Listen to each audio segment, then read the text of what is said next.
Every single day, trillions of dollars cross international borders. Businesses paying suppliers, banks settling trades, people sending money home to their families. You've probably done it yourself. And if someone asked you how it works, you'd probably say something like, the bank sends the money electronically. It arrives in a day or two.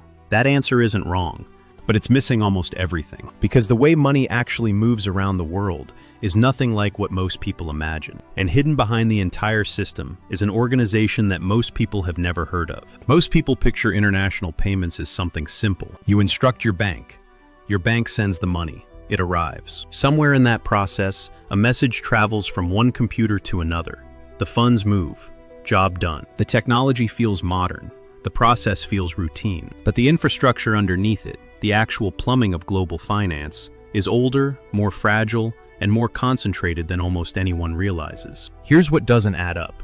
We live in a world where you can video call someone in Tokyo from Gibraltar in real time, where AI can generate a documentary in minutes, where payments between consumers can settle instantly. And yet, when a bank in London needs to send money to a bank in Singapore, a routine transaction that happens thousands of times every day, the process can still take 1 to 3 business days. And it still depends on a system built in 1973.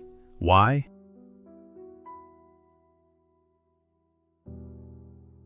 Before you can understand the hidden dependency, you need to understand the scale. SWIFT, the Society for Worldwide Interbank Financial Telecommunication, processes over 40 million messages every single day. It connects more than 11,000 financial institutions across more than 200 countries and territories. Every major bank, every central bank, most brokerages, custodians, and financial market infrastructures on Earth. When a corporate treasurer in Frankfurt instructs a payment to a supplier in Seoul, a message travels through this network. When a fund manager in New York settles a bond trade, a message travels through this network. When a correspondent bank acts as an intermediary for a smaller bank in Lagos, messages travel through this network. SWIFT is not a household name, but there is almost no significant movement of money between countries that doesn't touch it.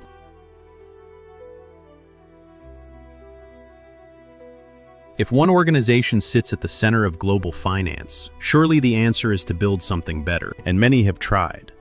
China built CIPS, the cross-border interbank payment system, as an alternative messaging network. It launched in 2015 and has grown steadily. Russia, after being partially disconnected from SWIFT following the 2022 invasion of Ukraine, accelerated development of its own system, SPFS. The European Union, concerned about American influence over global financial infrastructure, has discussed creating alternatives. Blockchain advocates have argued for years that decentralized networks could replace the entire correspondent banking model. None of them have replaced SWIFT.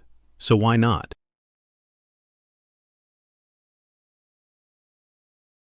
The answer isn't really about technology.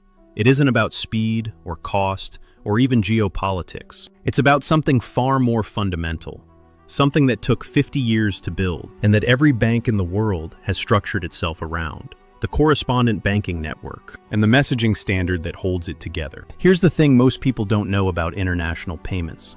Banks don't have direct relationships with every other bank in the world. A mid-sized bank in Kenya doesn't have a direct account at a bank in Canada. A regional bank in Vietnam doesn't have a direct relationship with a bank in Germany. Instead, banks maintain accounts at larger banks, called correspondent banks, that do have those relationships. When money needs to move internationally, it hops through a chain of these intermediaries. This correspondent banking network is the actual infrastructure of global finance, and SWIFT is the language that all of it speaks. Think of it like this. Imagine every country in the world developed its own postal system, with its own addressing format, its own envelope sizes, its own routing codes. A letter sent from Japan to Brazil would need to be translated, reformatted, and readdressed at every border crossing.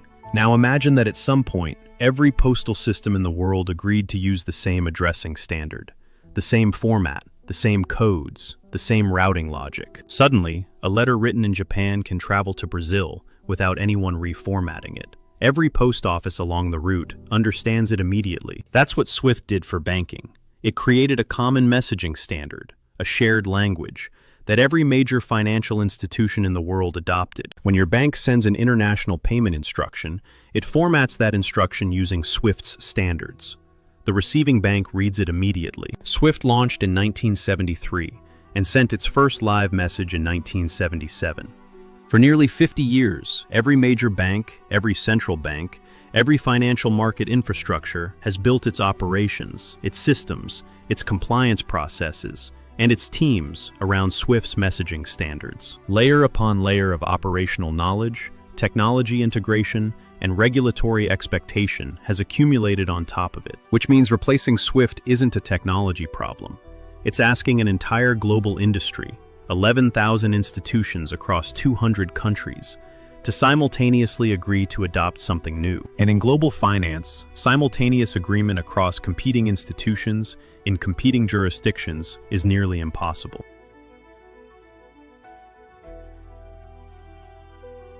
The SWIFT network has a property that makes it almost impossible to replace. Every institution that joins makes the network more valuable for every other institution. When SWIFT launched, it connected 239 banks across 15 countries. Each new member made it more useful for everyone already on it. By the time it had 1,000 members, joining wasn't a choice, it was a requirement. Today, if your bank is not on SWIFT, you cannot efficiently reach most of the financial world. And if you build an alternative system, you face the same problem in reverse. Your alternative might be faster, it might be cheaper, it might be more secure. But if it only connects a fraction of the institutions that SWIFT connects, it isn't a real alternative, it's an island.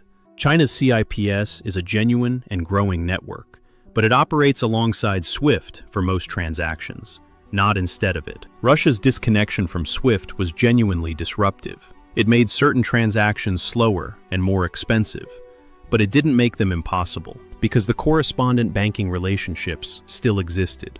Transactions routed around SWIFT using older, slower methods. That reveals something important. SWIFT is not the only way to move a message. It is simply the way that 11,000 institutions have spent 50 years building their operations around. And that is a very different kind of lock-in.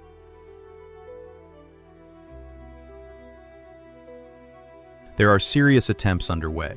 CIPS continues to expand, particularly across Asia and among institutions that trade heavily with China. Blockchain-based payment networks, Ripple, Stellar, and others, have demonstrated that cross-border settlement can work differently. Central bank digital currencies, digital versions of national currencies issued by central banks, could eventually change the settlement layer entirely. And SWIFT itself is not standing still.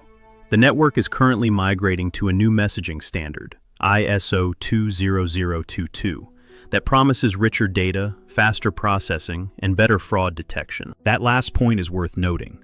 SWIFT has survived for 50 years partly because it keeps evolving. It is not the same network it was in 1977, which means the most likely future isn't that someone replaces SWIFT, it's that SWIFT gradually becomes something different, while remaining the connective tissue of global finance. The lock-in isn't permanent, but it is deep. And for now, the alternative to SWIFT is a world where 11,000 institutions agree to change simultaneously. Nobody is holding their breath.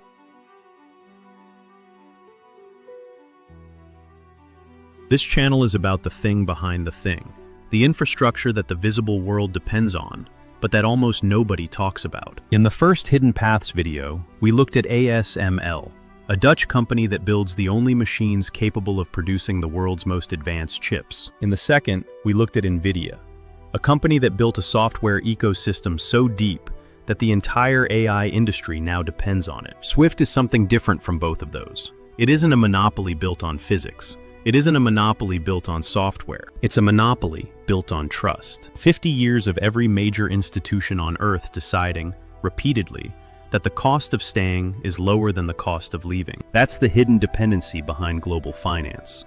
Not a machine, not an algorithm. A shared agreement made by 11,000 institutions that nobody has yet been willing to be the first to break. Every day, trillions of dollars cross borders, and almost all of it passes through a network most people have never heard of. Not because there is no alternative, because the alternative requires the entire world to change at once.